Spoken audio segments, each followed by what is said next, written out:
Hurmatli Koreyaga borgan yosh, hali bir yo'l yo'riqni to'g'ri bilmaydigan yigit qizlarga do'stona tavsiyam bor, ehtiyotkorlikka chaqiryapman. Kimdir sizga kartanga tushiramiz, faqat yechib berasan naqdga. Bo'ldi, yarmini olasan yoki 2.700.000 tushadi, 1.350.000 seniki, u yoq bu yoq. Qarochi summani qizig'i bo'lmasin-da sizlarga. Sizlarni kartalaringdan foydalanyaptimi? Yo'q deylar. Iloji boricha yo'q deylar. Vobshe birov bilan foydalantirishga qo'ymanglar kartalaringni. Shaxsiy ma'lumotlaringni o'zingizlar saqlanglar.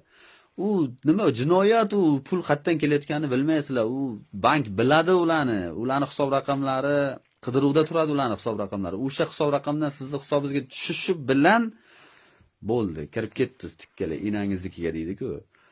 Mana hozir tarjimon yaqin bir ukam bor, shu aytib berishi bo'yicha 2.700.000 dan 6 ta bolaga tushgan deyapti. Borib ular yechamiz deb borsa, bank karta bloklangan, bankka borsa bizga emas, bo'ldi, milisaxonaga ketdi deyapti. Milisaxonaga borsa sen qamalasan. Tasavvur qiling, bir prosta bittasiga rozi bo'layapsiz.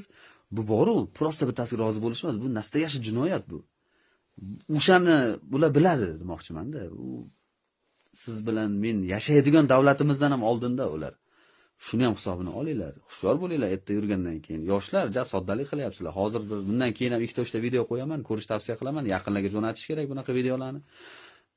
Dahshatli ma'lumotlar kelgan. Juda oddiy holatlarda juvurmaga kutayotgan bolalarning ma'lumotlari kelgan. Iloji boricha hushyorlikka chaqiraman.